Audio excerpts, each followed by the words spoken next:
supaya kita diberi keselamatan oleh Allah Subhanahu wa Ta'ala, dan manfaatnya sholawat banyak sekali. Sehingga diceritakan dulu ada satu orang punya utang 500 dinar. Dia punya utang banyak sama orang, kemudian datang waktunya semua pada nagih, maka dia kebingungan, nggak punya uang.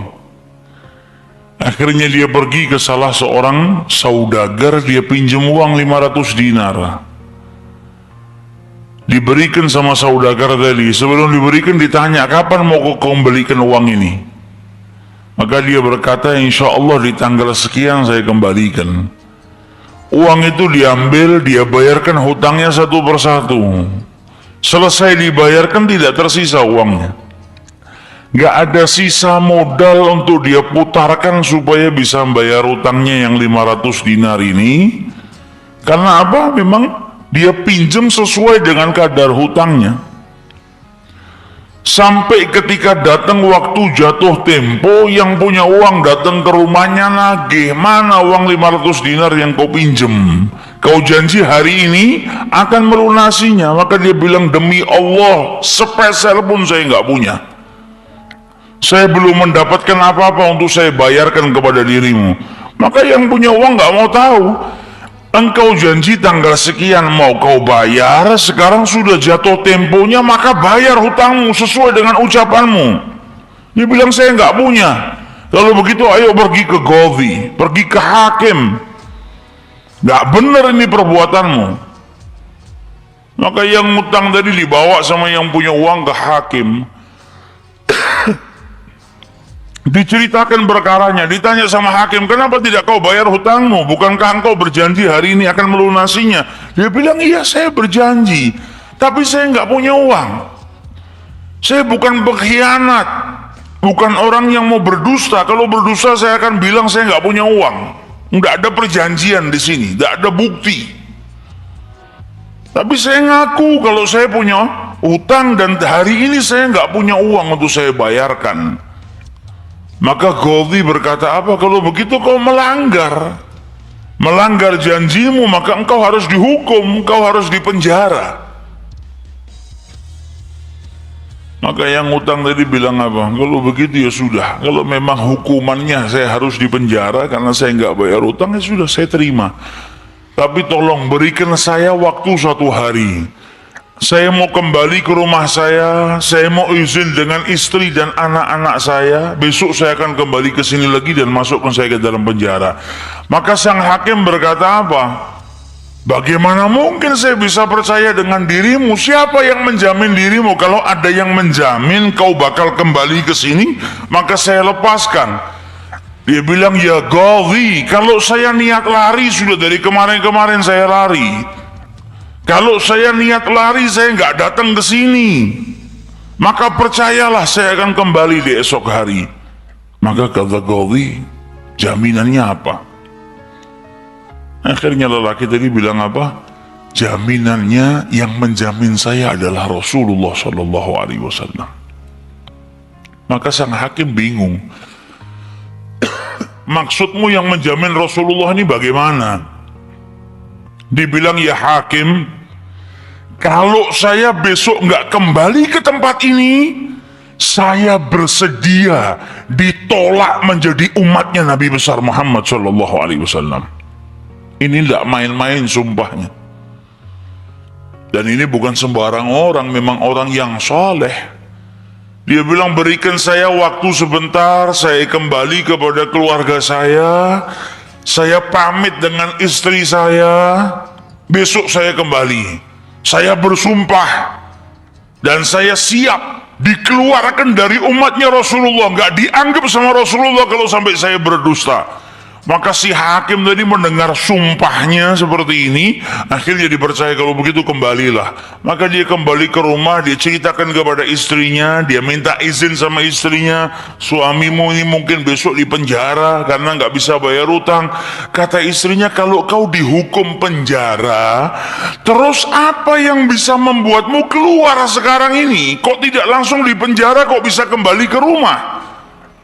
Kata suaminya, karena saya mendapatkan jaminan. Dari siapa? Dari Rasulullah. Dia ceritakan, saya bersumpah kalau saya nggak kembali di esok hari, saya rela tidak dianggap sebagai umatnya Rasulullah SAW.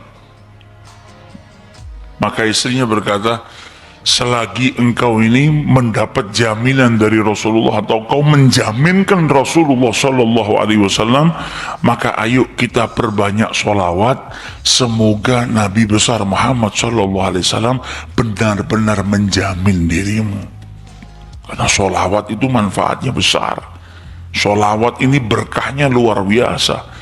Maka si suami sama si istri kemudian diperbanyak sholawat, membaca sholawat yang sangat banyak sampai mereka akhirnya tertidur.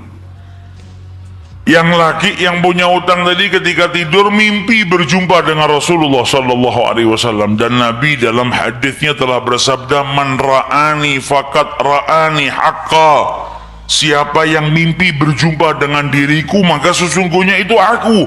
Karena syaitan gak bisa menyerupai Nabi besar Muhammad Sallallahu Alaihi Wasallam. Dan orang yang dalam hatinya ada mahabbah, orang yang rindu, orang yang membersihkan dirinya, orang yang memang benar-benar ingin berjumpa dengan Rasul Sallallahu Alaihi Wasallam, akan diperjumpakan oleh Allah Subhanahu Wa Taala dalam mimpinya ataupun dalam keadaan yaqdzatan. Karena Nabi pun menjelaskan ada orang-orang yang bisa melihat Rasulullah SAW dalam keadaan sadar. Sebagaimana dulu diriwayatkan ada seorang santri kepingin ketemu sama Rasulullah, pingin mimpi.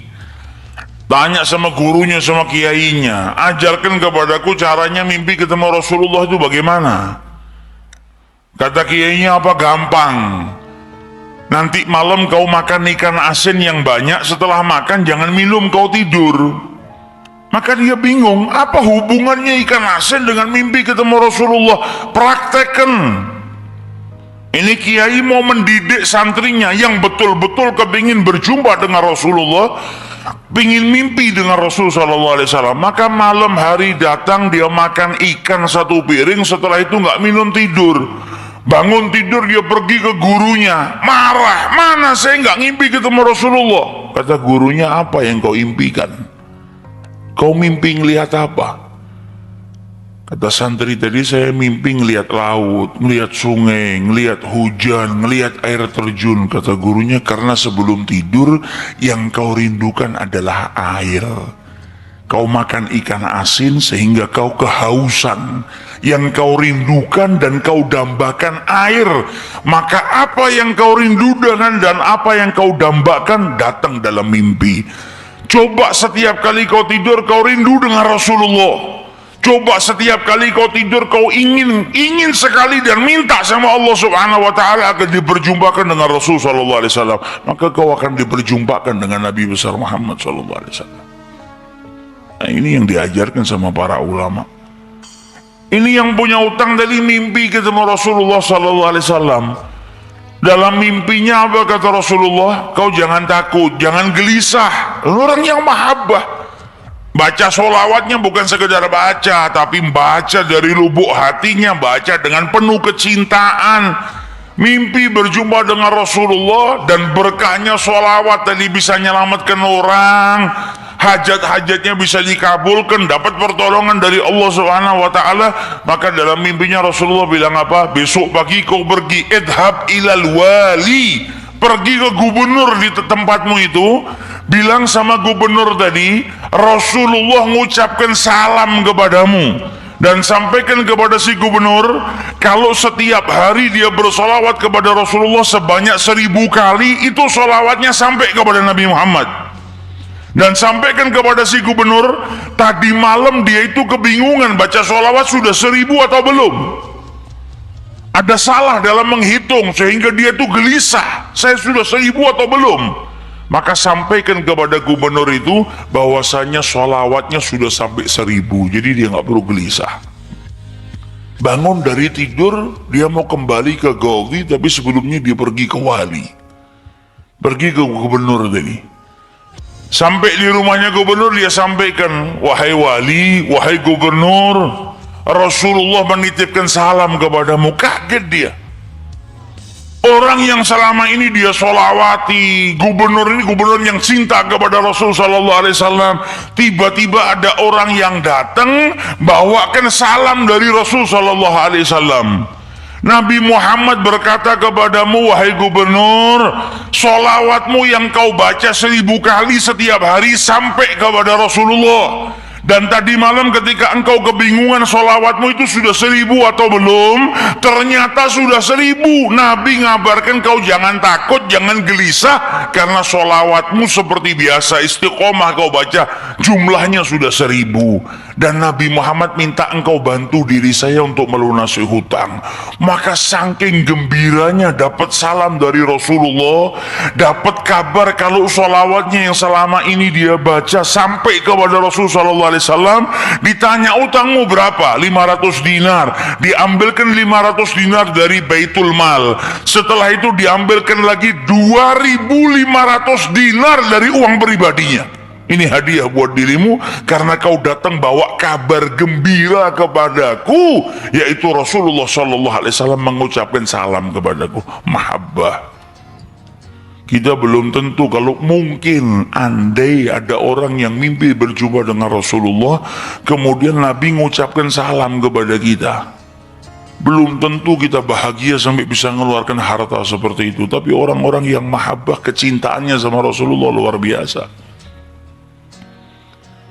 Maka dia pulang dari rumahnya si gubernur tadi bawa uang 3000 dinar. Utangnya cuma 500 dinar. Berkat sholawat dia bisa melunasi hutangnya. Maka dia pergi ke rumah qadhi, sebagaimana janjinya dia akan kembali. Dia ketuk pintu rumah qadhi, maka qadhi tadi ketika buka pintunya langsung memeluk orang tersebut, nangis yang luar biasa dan berkata apa? Alhamdulillah, berkat dirimu tadi malam saya mimpi ketemu Rasulullah Sallallahu Alaihi Wasallam. Kata Rasulullah apa? Kalau engkau membantu orang yang punya utang itu untuk melunasi hutangnya, maka aku akan membantumu kelak di hari kiamat. Diambilkan uang 500 dinar diberikan kepada orang tersebut. Sampai qadhinya pun diimpiin sama Rasulullah Sallallahu Alaihi Wasallam. Keluar dari rumahnya qadhi bawa uang berapa? 3500 dinar. Dia pergi ke tempat orang yang dia utangi mau bayar utangnya. Ketika sampai di rumah orang tersebut, orang yang dia utangi tadi sudah berada di depan rumah nunggu kedatangannya. Ketika ini yang punya utang datang, langsung dipeluk, dicium, sambil menangis mengucapkan terima kasih, berkat dirimu tadi malam saya mimpi ketemu Rasulullah. Kata Rasulullah, kalau kau bebaskan utangnya fulan, kelak kau akan aku bantu, aku berikan syafaat kepadamu di hari kiamat. Utangmu jangan dibayar, dan ini ada hadiah untukmu 500 dinar. Berangkat dari rumah punya utang 500 dinar. Berkat mimpi berjumpa dengan Rasulullah, utangnya terlunaskan dan ada tambahan 4000 dinar. Berkat apa? Berkat sholawat yang dibaca kepada Rasulullah Sallallahu Alaihi Wasallam. Jadi kita kalau baca sholawat ini bukan hanya berkahnya nanti di akhirat, bukan hanya nanti kita dapat syafaatnya Nabi, bukan hanya nanti kita dapat tempat yang dekat dengan Rasul Sallallahu Alaihi Wasallam. Bahkan di dunia, kalau kita ada situasi yang tidak menyenangkan, ada masalah, ada apapun, semuanya bisa hilang berkah daripada sholawatnya yang kita baca kepada Rasulullah Sallallahu Alaihi Wasallam. Karena satu sholawat dibalas dengan 10 rahmat. Satu rahmatnya Allah, kita punya masalah sebesar apapun bisa hilang kalau kita mendapatkan satu rahmat dari Allah Subhanahu wa Ta'ala.